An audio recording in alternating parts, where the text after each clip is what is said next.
श्री स्वामी समर्थ. नमस्कार मंडळी. आज आपण श्री स्वामी समर्थांच्या प्रकट दिनाची खरी कहाणी कथा जाणून घेणार आहोत. स्वामी समर्थ महाराज हे एक महान संत आणि योगी होते, ज्यांनी अनेक लोकांना स्वमार्ग दाखवला.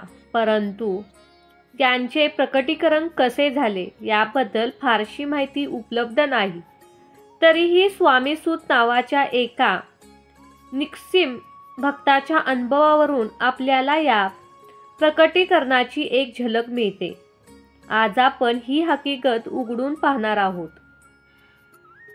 श्री स्वामी समर्थ महाराजांचे प्रकट दिन चैत्र शुद्ध द्वितीया या दिवशी साजरे केले जाते. पंजाब प्रांतात हस्तिनापूरमधील चेलीखेडा नावाचे गाव होते. त्या ठिकाणी विजयसिंग नावाचा एक मुलगा आपल्या भाऊ आणि बहिणीसोबत राहत होता. तो मुलगा कोणासोबत जास्त मिसळायचा नाही. तो त्या गावातून थोडेसे अंतरावर असणाऱ्या साधारण पडक्या अशा जागेत एक खूप मोठा वटवृक्ष होता. त्या ठिकाणी खेळायला जायचा. हा त्याचा नित्यक्रम होता. त्यात एक छोटेसे देऊळ होते आणि त्यात एक छोटी गणपतीची मूर्ती होती. विजयसिंग खिशात गोट्या भरून तेथे जायचा आणि त्या गणपतीबरोबर खेळायचा. पण तो मुलगा गणपतीला आपला मित्र मानून त्याचाही डाव स्वतःवरच घेऊन खेळायचा. असे हळूहळू दिवस जात होते आणि त्या परमात्म्याला आपला आविष्कार दाखवण्याची गरज वाटू लागली. त्यांनी विजयसिंगला कारण बनवून आपला आविष्कार दाखवला. तर तो दिवस होता चैत्र शुद्ध द्वितीया आणि विजयसिंग रोजच्या आपल्या पद्धतीने याही दिवशी तिथे गणपतीबरोबर खेळायला गेला. पण अचानक त्याच्या मनात आले की रोज आपणच खेळतोय आणि आज गणपती पण खेळायला हवे. सर्व गोट्या त्याने त्या गणपतीच्या पुढे टाकल्या आणि तो बोलला की बाप्पा, रोज मी तुझा डाव खेळतोय, पण आज नाही. आज तू खेळायचंस. बस इतके शब्द त्याच्या तोंडातून निघाले तेव्हा धरणी कंपायला लागली. हवा वेगाने वाहू लागली. कोणाचाही काही कळेना की काय होते. अद्भुत शक्ती आज प्रकट होणार होती आणि तिच्या आगमनाची ही सूचना होती. ज्या ठिकाणी गणेश मूर्ती होती त्या ठिकाणी धरती दुबंगली. एक 8 वर्षाच्या अतिशय तेजस्वी एक बालमूर्ती प्रकटली आणि ते दुसरे तिसरे कोणी नसून प्रत्यक्ष परब्रह्म श्री स्वामी समर्थ महाराज होते. विजयसिंग गोट्या खेळताना किंवा स्वामीकडून हरला आणि बालरूप स्वामींनी त्या गोट्या माझ्याकडे उदार आहेत असे म्हणून परत भेटण्याचे वचन देऊन तेथून ते विलुप्त झाले.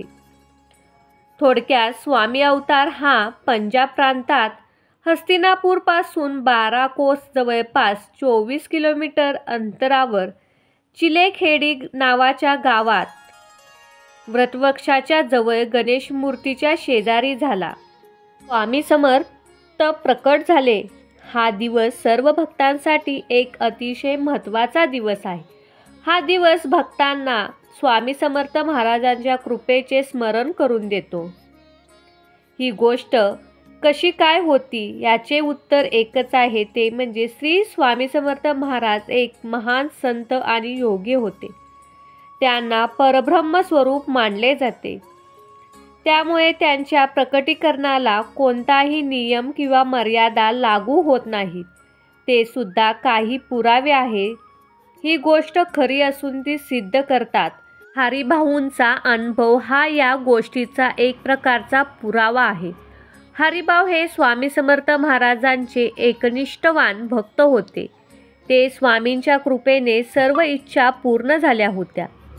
पण एक दिवस स्वामींनी त्यांना सांगितले की आजपासून तू झालास. सर्व घरदार सोडून दे आणि दर्याकिनारी माझी ध्वजा उभी कर.